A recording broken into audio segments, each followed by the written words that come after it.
America की राजनीति में एक बार फिर राष्ट्रपति डोनाल्ड ट्रंप को लेकर इम्पीचमेंट की चर्चा तेज हो गई है। डेमोक्रेटिक पार्टी के सीनेटर क्रिस मर्फी के गंभीर आरोपों के बाद यह सवाल उठने लगा है कि क्या ट्रंप को तीसरी बार महाभियोग यानी इम्पीचमेंट का सामना करना पड़ सकता है। सीनेटर क्रिस मर्फी ने सार्वजनिक रूप से दावा किया है कि ट्रंप ने अपने दूसरे कार्यकाल के दौरान ऐसे कई कदम उठाए हैं जो अमेरिकी संविधान के तहत इम्पीचेबल माने जा सकते हैं। उनका कहना है कि ट्रंप का मौजूदा आचरण पहले कार्यकाल की तुलना में कई अधिक गंभीर और व्यापक है।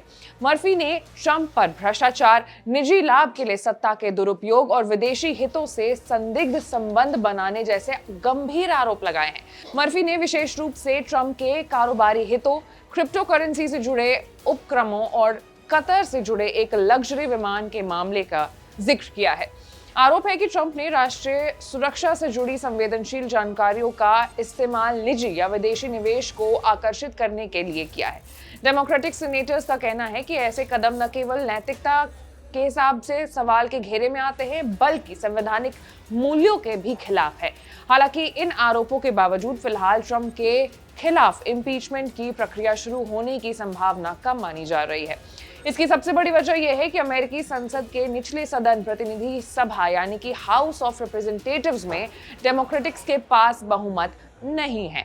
अमेरिकी संविधान के तहत इम्पीचमेंट की शुरुआत प्रतिनिधि सभा से होती है और वहां बहुमत के बिना कोई प्रस्ताव पारित होना मुश्किल है। इससे पहले भी ट्रंप के खिलाफ इम्पीचमेंट का प्रयास किया जा चुका है। पिछले साल टेक्सास के डेमोक्रेट सांसद अल ग्रीन ने महाभियोग प्रस्ताव पेश किया था, लेकिन उसे दोनों दलों के सांसदों ने विरोध के चलते उसे खारिज कर दिया गया। यहां तक कि कुछ डेमोक्रेट सांसदों ने भी प्रस्ताव पर खुलकर समर्थन नहीं दिया था।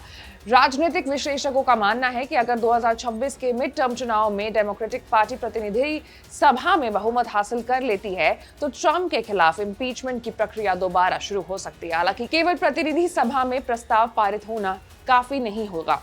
राष्ट्रपति को पद से हटाने के लिए सीनेट में 2/3 बहुमत की आवश्यकता होती है, जो अब तक किसी भी अमेरिकी राष्ट्रपति के मामले में हासिल नहीं हो सका है। गौरतलब है कि डोनाल्ड ट्रंप पहले ही 2 बार इम्पीचमेंट का सामना कर चुके हैं, लेकिन दोनों ही बार सीनेट में उन्हें दोषी ठहराने के लिए पर्याप्त बहुमत नहीं मिला और वो बच निकले। ऐसे में विशेषज्ञों का कहना है कि भले ही राजनीतिक दबाव बढ़े, ट्रंप को वास्तव में पद से हटाना एक कठिन संवैधानिक और राजनीतिक प्रक्रिया होगी। फिलहाल क्रिस मर्फी के आरोपों ने अमेरिकी राजनीति में नई बहस छेड़ दी है। आने वाले महीने में ये देखना अहम होगा कि ये आरोप केवल राजनीतिक बयानबाजी तक सीमित रह जाती है या वाकई ट्रंप के खिलाफ किसी बड़े संवैधानिक कदम की भूमिका बनती है। आपकी क्या राय है? कमेंट्स में बताइएगा।